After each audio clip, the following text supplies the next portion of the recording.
Georges, c'est un coup d'arrêt après 2 victoires de suite. C'est quoi ton sentiment après ce match? Le sentiment, c'est de la déception. Parce qu'on a fait un assez bon match ici.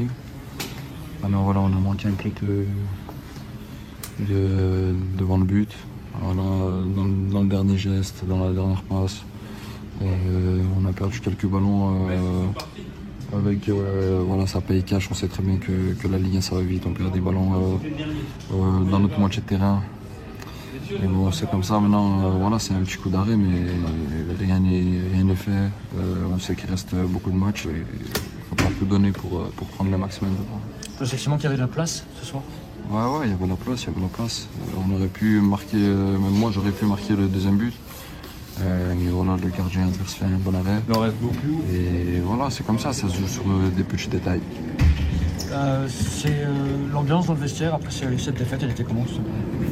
On s'est un petit peu parlé, tout ça, on s'est dit que c'était pas fini.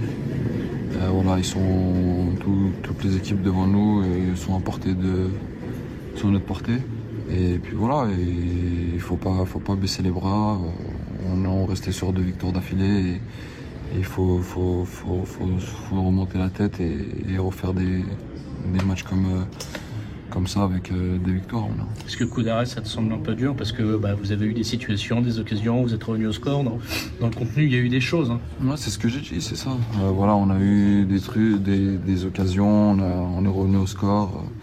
Après, on prend ce deuxième but qui nous fait mal vers la fin du match, mais on n'a pas réussi à trouver les ressources pour marquer ce deuxième but. Même si le FCMS a montré du cœur, même s'il y a eu du contenu par moments, Georges, on a eu aussi l'impression, depuis les tribunes, que vous ne parliez pas assez, notamment sur le premier but que vous encaissez, qu'il y a eu des erreurs de communication sur ce match. C'est ce que je disais aussi sur le terrain, je leur disais de se parler, mais voilà, je sais pas. Ça arrive, voilà, c'est des incompréhensions entre 2 joueurs, mais voilà, c'est des petits détails, comme je l'ai dit, qu'il faut corriger pour prendre des points. Alors justement, après cette trêve internationale, c'est la dernière ligne droite, avec quasiment que des gros morceaux pour le FCMS, hormis, on va dire, le déplacement au Havre et à Strasbourg, qui vont lutter aussi pour leur maintien dans cette fin de championnat. Il va falloir se surpasser, quoi. Même Strasbourg et le Havre, ce serait compliqué, ce serait que des gros morceaux. Je sais que c'est que des finales. Maintenant, il faut prendre les matchs les uns après les autres et prendre le maximum de points pour rester en Ligue 1. Georges, l'équipe est déjà partie, tu pars direct en sélection. Est-ce que tu peux nous raconter un petit peu ton programme? Mon programme, je reste un peu chez de la famille à Reims, là, 2-3 heures. Puis après, j'ai mon train pour Paris, je dors là-bas et j'ai mon vol le lendemain pour la Géorgie. Mais tu affrontes le Luxembourg, c'est des voisins. Ouais, c'est ça. Une défaite très frustrante, avec des buts qui étaient évitables. Oui, bien sûr.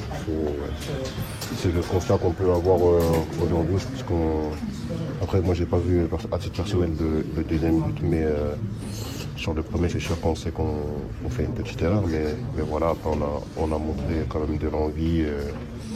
On a senti qu'on a joué ensemble et qu'on a tous fait pour faire un bon résultat. Maintenant, malheureusement, on n'a pas réussi à l'obtenir, mais voilà, on a joué avec le cœur. C'est frustrant parce qu'il y avait la plage, j'ai le sentiment. Qu'est-ce que tu en penses? Je pense aussi. Je pense qu'on voilà, on a eu des situations, on a vu qu'à des fois on pouvait tuer les actions, mais là on n'a pas réussi à le faire. Voilà, c'est notre axe de progression et on en est conscient. C'est une fin de série après 2 victoires de suite. Comment était l'ambiance dans le vestiaire après le match? Comme après une défaite, quand on vient de perdre, personne n'est content, personne n'est heureux. Maintenant, comme je le dis, on va continuer parce qu'on sait qu'on a fait de belles choses ces dernières semaines et voilà, on sait qu'on lâchera pas. Tu revenais de blessure, je crois que tu t'es blessé à Montpellier. Est-ce que tu peux nous expliquer ce que tu as eu et comment tu t'es senti? Ouais, j'ai eu des petits problèmes aux ischios, c'est-à-dire qu'à Montpellier, j'ai senti que j'avais mal et je ne savais pas trop ce que c'était. Donc j'ai repris peu de temps après, mais au final, à l'entraînement, j'ai senti encore une décharge et on a vu que j'avais un petit décollement. Donc il a fallu que je patiente 10 jours. Et puis maintenant, voilà, j'ai repris en début de semaine dernière et en espérant que ça tienne. Juste après la trêve internationale qui débute ce dimanche, vous allez attaquer la dernière ligne droite de ce championnat avec quasiment que des gros morceaux, il faut le dire. Il y aura bien sûr le match au Havre qui sera important, le déplacement à Strasbourg. Le FCMS va devoir se surpasser pour aller chercher son maintien. Bien sûr, à partir du moment où on est dans cette situation, on sait très bien que ça passera par là. Donc on y est préparé, on sait que ce sera dur depuis un moment et on est prêt à se battre, ou en tout cas à tout faire pour obtenir notre maintien.